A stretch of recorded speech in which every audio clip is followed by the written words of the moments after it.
Welcome to Self-Defense for Women, Live an Empowered Life, the podcast that helps you stay safe, feel strong and take control of your personal security. I'm Julie Waite and alongside me is Dene Josham, self-defense expert with 30 years experience and former bodyguard of Angelina Jolie, Brad Pitt and Russell Crowe. Together we're here to share real-world strategies, expert insights and practical tips to help you build confidence, set boundaries and navigate the world with strength. If you find this podcast helpful, be sure to subscribe and leave us a review because it helps us reach a lot more women just like you. Now let's get started. When you hear the words women's self-defense, what comes to mind? Maybe you picture martial arts, high kicks or fighting off a stranger in a dark alley. But the truth is, real self-defense is so much more than just the physical moves. It starts with awareness, boundaries and mindset. In today's episode, we're breaking down some of the biggest myths about self-defense and revealing what actually works. We'll talk about why strength isn't the most important factor, why most threats come from people you already know, and why self-defense is about protecting your mind as much as your body. So let's dive in and define what self-defense really means for women. We thought we'd do this by sharing some of the most common truths and statements that we use in our training and then have a discussion around them. So the first one is self-defense is defense of the body and the mind. Dene, this is something that I hear you say a lot. What's your views on this issue? Yeah, it's about protecting the whole person, so body and mind. I think we've been so focused previously on all the physical elements and keeping the physical body safe. But also we have to remember that the psychological mind can be quite a fragile thing. So we also have to take that into consideration. And I've experienced psychological abuse or psychological attack, which I think most people probably have. So it's looking at it to make sure we keep the mind safe as well, because that's so important. It is. I think a lot of people think self-defense is just punching and kicking, but it starts with that awareness of kind of that you have to protect your mind as well as your body. Yeah, so it's one of those things as well, self-defense, self. So you have to understand yourself as well. So it can be challenging, and realising more about who you are as well. I think that's really important because we have to understand ourselves as well to stay safer. I know you had an experience many years ago with a relationship, and I think that left you feeling quite broken afterwards, and it kind of shows that the emotional can really damage you, almost even in a physical way as well. Yeah, massively. The kind of physical side of emotional abuse or an emotional attack can come out physically. Looking back over my life and relationships, and I'm sure most people have had difficult, trying relationships. And I remember one time where many years ago and break up a relationship, and I actually started smoking. Right. Don't know why. I didn't know that about you. I can't picture you smoking. Yeah, You're so healthy as well. And so I started probably smoking 20 cigarettes a day, which took a toll physically because I didn't eat, stress, upset, all these things that go with relationship breakdown. So, that's one time I can remember when that emotional part really affected me, because I neglected myself physically for a short period of time and then, worked through it. But also, in a relationship I had, I don't know, maybe 10 years ago, and the person that I was with at the time, who I cared for a lot, was very manipulative. And I didn't realise, like I always say, what's a narcissist? I didn't realise what a narcissist was. And that manipulation against me psychologically, I didn't even realise. And it was only because another good friend of mine at the time was going through similar, and we were speaking about it, and then we actually Googled it, and it came up with narcissist, and we're like, oh my gosh. That, it suddenly, like opening the door, we sort of realised the kind of psychological torture, torment, abuse we were going through, and it kind of just shined a big light on it, and that was massively damaging, massively. Yeah. I think once you can start to understand that, it helps as well with things like domestic abuse and situations that might escalate from starting out with the emotional abuse, because people think, well, then they're not hurting me, they're not touching me, so it's not abuse. But even if it's words, it can be abuse. So I think that's something for people to bear in mind as well. Yeah, definitely. And the excuses you make as well for the other person, because if you love and care for somebody, you kind of try and process it to work for your own mind. So you dismiss a lot of it and you think, oh, they're having a bad day, or that's just how they are. And then reality is, that can escalate into more manipulation, potentially, physical assault and all sorts. Yeah, it was the last relationship, which I just mentioned then, it got to the point where I was doubting my own reality, because the manipulation, the gaslighting, word salad, and all these words that we use to sort of sum up what a narcissist can do and how they go about things. I ended up ringing crisis management, which is an NHS hotline, because I got to the point where I was doubting my own reality and I felt suicidal because my head was such in a flat spin. And I always say that was the best number done on me ever, psychologically, physically. Now, I've been involved, unfortunately, in physical stuff as well, but psychologically, wow, yeah, mind-blowing. Yeah, I think that's important for people to know, because I don't think people necessarily think big guy like you who knows self-defense, who's been bodyguard to Brad Pitt and Russell Crowe, that you would be reduced to that kind of emotional and physical level because of a relationship.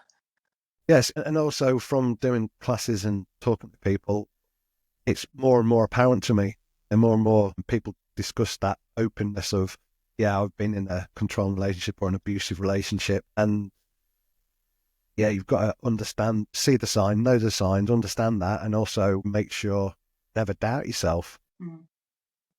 So that's like what we think is one of the truths of self-defense, that self-defense is defense of the body and the mind as well. The next one, is something that we say a lot, is self-defense is 95% awareness and avoidance. And do you want to explain a bit about what you mean about this when you say that? Yeah, it's the reality and the truth. As we go through our day, we're in different environments, we're around different people.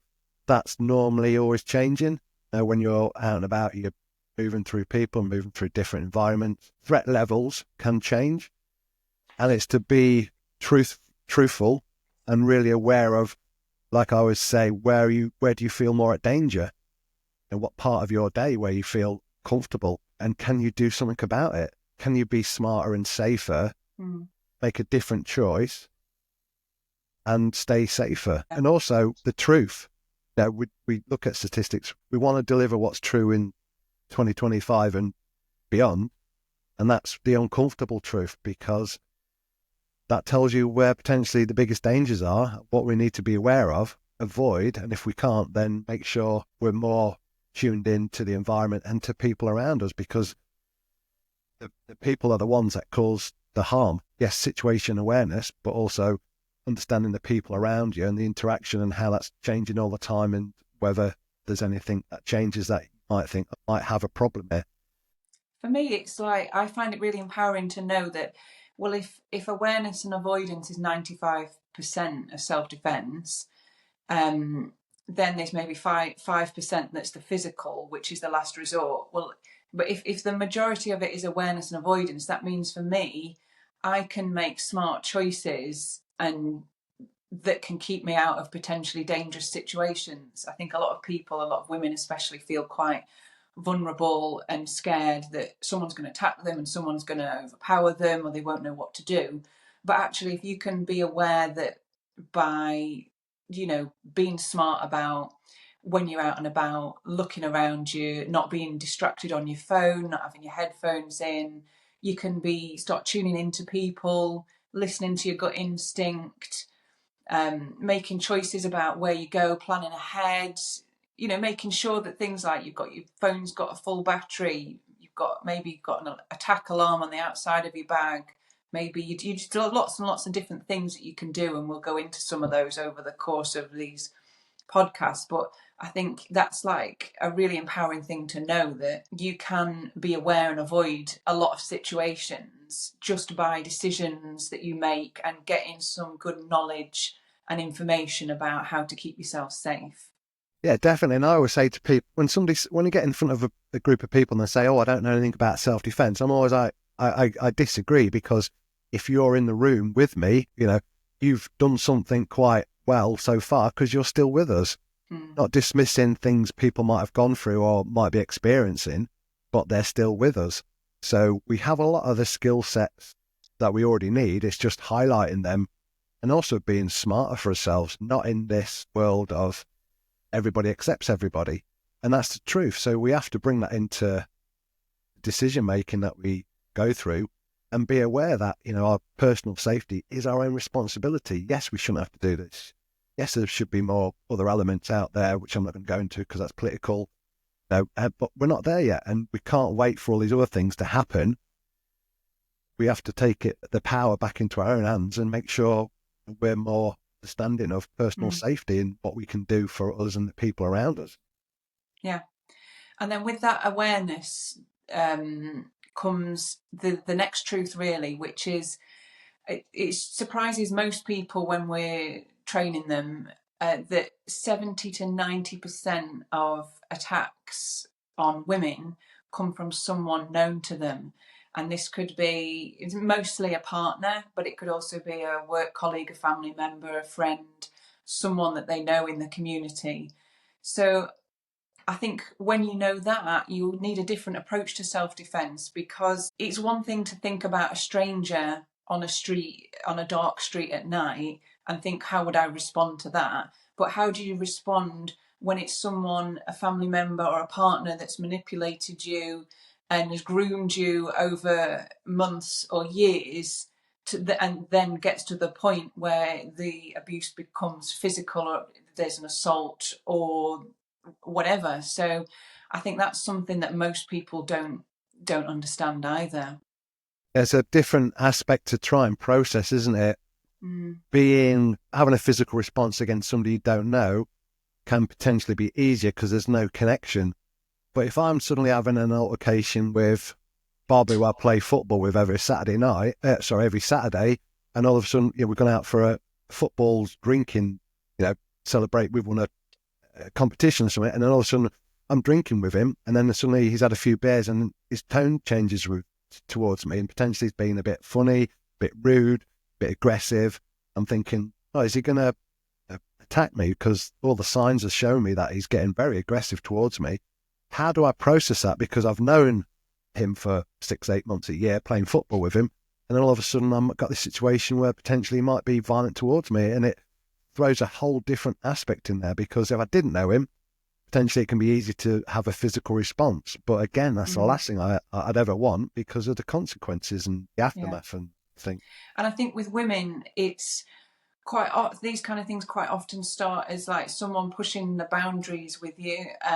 I've had episodes in my past, my younger years, with work colleagues where someone has pushed a boundary, and then they think they can do something and they can't, and then it escalates very quickly. And I think that's why we're always got so much emphasis on setting boundaries and saying no, particularly for women, because women are generally brought up, I'd say probably more so than boys, girls more so than boys, to be polite and to be ladylike and to be this kind of sweet, nice, gentle person. And that means, kind of because of that, we often feel that we can't say no. I've had a lot of just like low level incidents where, I've had a stranger in a hotel just last year come up to me and put his arm around me when I was queuing for something, and start trying to chat to me. And in the past, the nice version of me would have been like, oh, trying to laugh it off, or trying to like shuffle away or brush it off, because you don't want to cause a scene, you don't want to be rude, you don't want to think that you're mean or anything like that. Whereas since I've been doing this work with you now, I'm very, very clear on my boundaries. No one has got the right to come up and touch me, whether his intentions are being friendly or otherwise. And, in that situation, I just shouted no. I shouted, no, get off me. And I moved him away. And he was very embarrassed, and everyone looked around, and I was embarrassed. But it was like, you have to feel confident. Like, people don't have the right to either touch you, force you into something you don't want to do, make you feel uncomfortable. And I think that's a really big part of self-defense as well. Knowing how to set boundaries, knowing what you will and won't put up with, and then really sticking by that. Yeah, definitely. I always say to people, if you're more concerned about upsetting somebody than you are about your personal safety, then that's the self-reflection part I think we'd have to look at. I understand it. We don't want to upset people and this kind of social conditioning, but people can use that and manipulate that against us. And also I say to people, if you turn around and said, please don't touch me, I'm not comfortable with that. If the other person's a decent person, they would accept that. And for me, I'd be like, I'm sorry. I'm really sorry about that. I won't do that again. I'm going to respect your boundaries. If somebody spins it around, are you being oversensitive? Oh, well, it's only put my arm around you. What's the matter with you? Are you this, are you this, are you that? And you're like, no, that's someone's kind of spinning it back on you. That's a reflection of them. Okay, they might feel uncomfortable, and that's a defense mechanism, a way people sort of come straight back to throw it back on you. But then just pause and think, well, actually, a good person would be okay with that because I'm allowed to set my boundaries. I'm allowed to change them whenever I want. I'm allowed to adjust them. And standing strong, nobody has the right to put hands on you or say, physically hurt us or emotionally hurt us.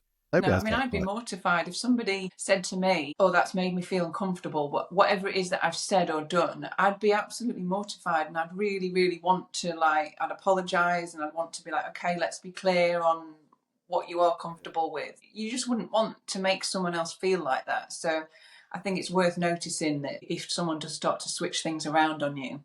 That I had an episode where I got sexually harassed in the workplace, and that escalated and escalated. And I had to leave the company in the end because I confronted the person about it. And they did exactly that. You're being sensitive. I didn't mean any of it like that. Now you've made me uncomfortable. Now I'm worried that I'm going to get done for sexual harassment, and you've made it really horrible, and I'll have to stay away. And it went on. And it was like, all I did was say, I don't want you to touch me anymore. I don't want you to make comments anymore. Don't put your hand on me. Don't do this. Don't do that. I just, I want to just have a nice working relationship. But instead of apologising, they twisted it around and I had to leave. And eventually I got some legal support and we got it all sorted out. But it was very unpleasant because I didn't want to rock the boat and I didn't want to be the person that's been overly sensitive. But, where would that have escalated if I'd let it go on and on? Yeah. I don't know, but it wasn't good and I was feeling uncomfortable all the time. And you shouldn't have to feel uncomfortable. Yeah, and it's that reality. I mean, if I'm okay saying this, I was obviously with you and I saw what happened, spoke about it, the escalation that went on, the times you approached the subject in a nice way to highlight, please, I'm not comfortable with that. Please don't do that. Can you treat me like this? And it was dismissed over and over again. So fair play for you for standing strong, because I know it was a difficult time for you. And I was witness to that. I was witness on a phone call conversation that the third party knew I was on there. And I was like, wow, you're twisting this around. You're spinning. You're not even looking at the issue here. You're just attacking, trying to be defensive, when reality is if that person would have said, oh, I'm so sorry. Yes, of course, I'll treat you like that because that's how you should be treated. You would have probably still been there maybe. So yeah, I would have just carried on because I didn't want to leave. But, that's a kind of a lower level example. And there's lots more examples that people have that, can are much worse than that. I don't think it was low level. Again, I think how people kind of, if somebody pushes back that and you kind of question yourself, oh, maybe I'm a bit oversensitive. Maybe I'm over egging this. It's like, no, if somebody's doing something against you that is uncomfortable and giving you them feelings and you're not comfortable, then no, that's not acceptable. And everybody's different. So that's the reality to go, well, okay, I did that. Well, the last person was fine with that. Okay, but I'm not the last person. I think the next truth kind of links in with that, and that is self-defense begins with the belief that you're worth protecting. And I know a lot of women that we've trained kind of start out at the beginning of the sessions and the workshops and things with this idea of, well, so long as everyone else is okay, that that's the main thing. So long as my kids are okay, or my partner's okay, or my dog's okay, I kind of come last in the line of importance, and I'll manage and I'll be all right. And I think that that myth that, oh, we'll let everyone else be okay before me, actually is where things start to unravel sometimes. Yeah, massively as well. And kind of how does having that, I understand that, mindset, mind frame, but how does that relate to our children as well? I'm more aware since I've done a trauma diploma of how I am around my kids, people I love and care for. What does that set an example to my loved ones? Mm. If I'm in an abusive relationship, one of my children see that I'm in an abusive relationship, potentially I could be setting my children up for the same kind of life because, well, that was normal for dad. That's what dad put up with. That must be okay. So I'll just do the same. So repeat in the behavior. So, sometimes it is difficult to stand up, stand strong and set your boundaries, but who's watching you? Like I always say, I don't want my kids, my family members, other people I know to experience some of the things that I've experienced. So I'm trying to make sure I'm a better person, but it's always remembering who's watching us, because I would hate for that to be, put onto somebody else because it's what we say is the norm, and it isn't. It shouldn't be. No. And I think as well, when you do believe that you're worth protecting, and you got that confidence that, yeah, I'm worth protecting, and no one's gonna hurt me or step over the line or break my boundaries. And once you've got that confidence, it does make you feel more empowered, and it kind of like builds itself. So then you get more and more confident in everything that you do. And then, so for example, then if you're then walking down the street, you've got two people, and one is very confident that they're worth protecting, and no one's going to attack me, nothing is going to happen to me because I'm worth this. And then you've got someone else who's kind of very hard on themselves, and they're kind of like, oh well, hopefully it won't happen to me, but as long as the kids are okay. They're in that kind of like a lower level mindset that projects outwardly. Something we do talk about is confidence, and if you can be confident in your approach, the way you walk, the way you hold yourself, the way you interact with people in relationships, then it sends out like a clear signal and a clear energy which people pick up on, that okay, I'm not going to mess with this person because they're not going to be an easy target. They're not going to be an easy fight, an easy pushover for me, because they are confident, and I won't choose them as my victim, because we do know that predators do profile their victims, and they don't want someone that's going to fight them back. They want someone that's going to be easy to do whatever horrible thing it is they want to do to them. So I think that kind of rolls into that confidence element as well then. Definitely, mindset is everything. Wherever you are in life, your mindset's so powerful, because that's what will always push you through. And I can't remember, I know some good female instructors, and I can't remember which one it was, but I remember them saying, doing some training in class, and a class of instructors, and she said, take your space up on this planet. I was like, oh, that's pretty powerful. Good. And it's like, yeah, you're here, take your space up, you own it, you deserve it, stand strong in it. And yeah, I thought, that's powerful. Yeah, take your space up, and people need you. They always say this, why would you do certain things if you had to? A big one is children. And what would you do for your kids? Most good mums will, straight off the bat, I'll do anything. Or some even say to me, I'll kill straight away. Like, wow, that's powerful. Who needs you? If something happens to you, how does that affect the people around you? People depend on people. There's somebody there. I hope there's somebody there that depends on you, that needs you, that loves you. Sure, there is. And like I always say, well, it could be a cat, it could be your dog, whatever's precious to you. But that mindset, knowing that somebody needs you there in their life, and you're worth defending, worth protecting, worth taking up your space on this planet, that's powerful. Absolutely. And that kind of leads into like the last truth of this session, which is skills, determination and mindset are more important than strength. And this is something that we hear a lot, and something that people comment on social media. they kind of say, oh, women won't be able to protect themselves because they're smaller, they're weaker, they're this, they're that. They couldn't fight off a guy that's, bigger and stronger. And what the truth of the matter is that if you've got the skills and the mindset and the determination, then that is way more important than strength.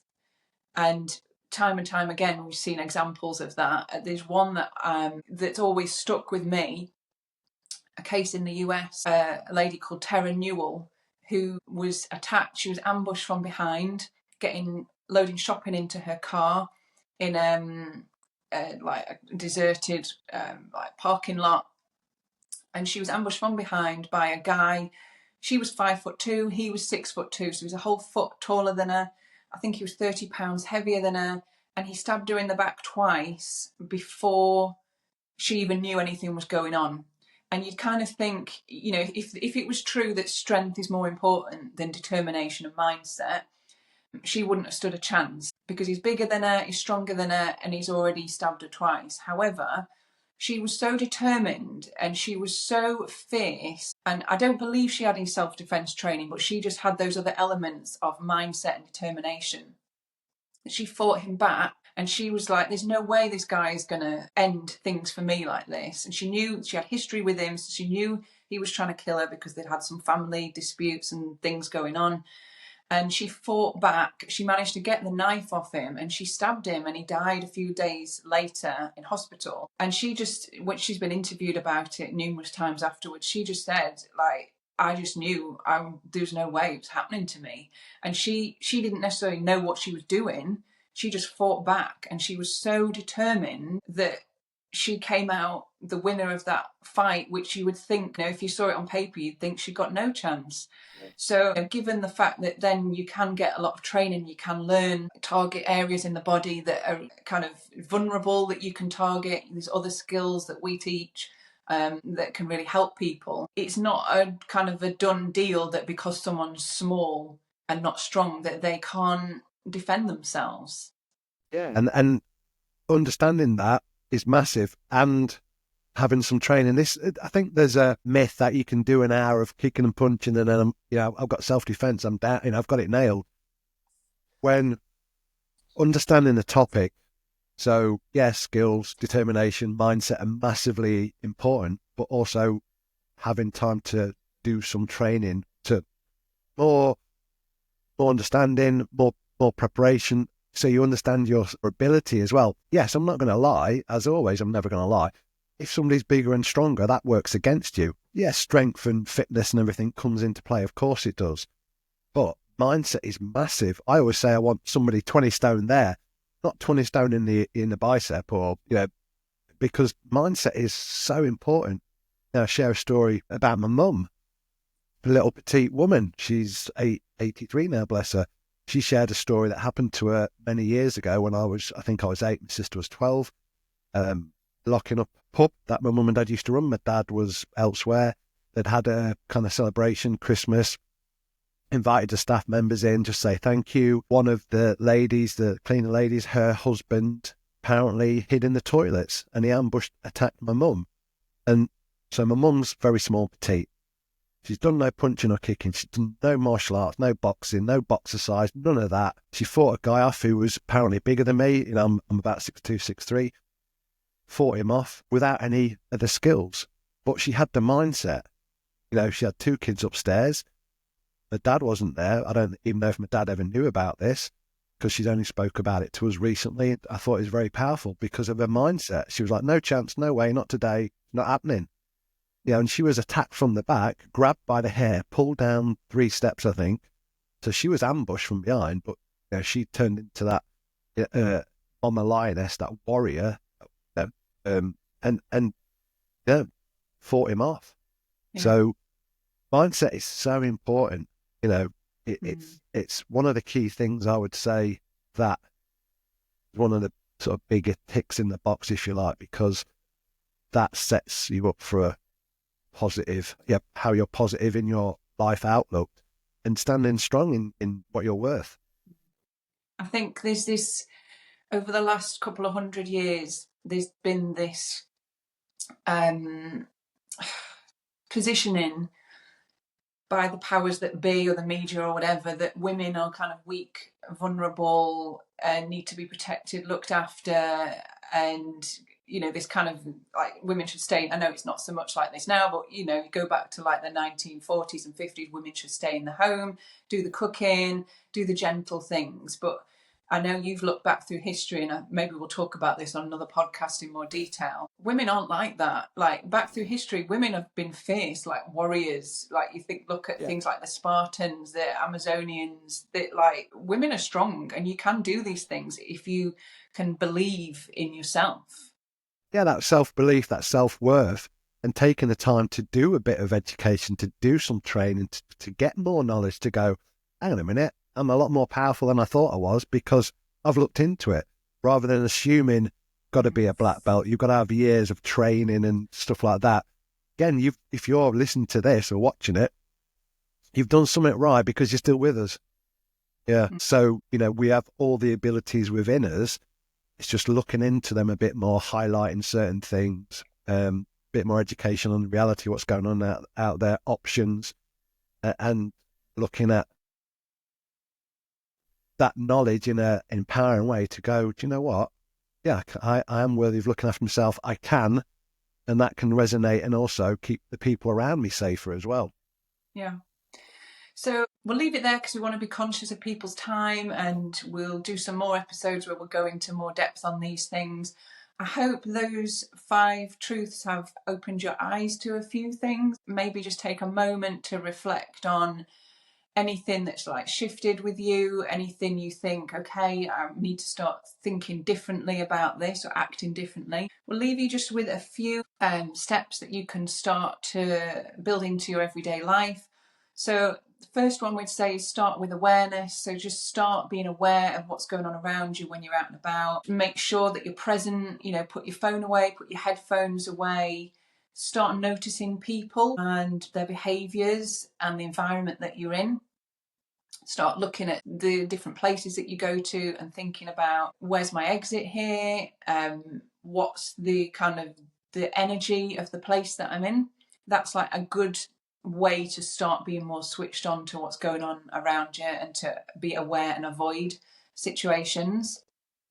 The second thing that I think everyone, I don't know that anyone who's really like 100% on this, is to just start setting your boundaries and really practice like saying no to things that make you uncomfortable. We're all a bit too like that, particularly people in the UK who are just brought up to be like super polite. Just try saying no to things that make you uncomfortable. Maybe start with something small, and that's like a really good way to make sure that you keep yourself safe.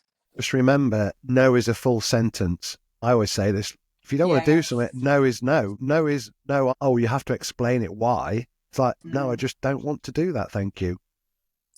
Then like the last thing is just thinking about prevention, not reaction. So just making those small choices every day. You don't want to be reactive to things. You want to be like preventing things from going on around you, and things like choosing safer routes, making sure you're fully prepared, and making sure you listen to your gut instinct as well, and just trying to just think with that self-defense mindset. You don't have to be fearful, you don't have to be aggressive.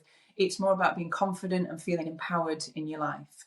Yes, definitely. Don't look at it being paranoid. Look at it as it being powerful, and powerful and empowering, not paranoid. Because taking time just to think about where you go, what you do, like a risk assessment, if you like.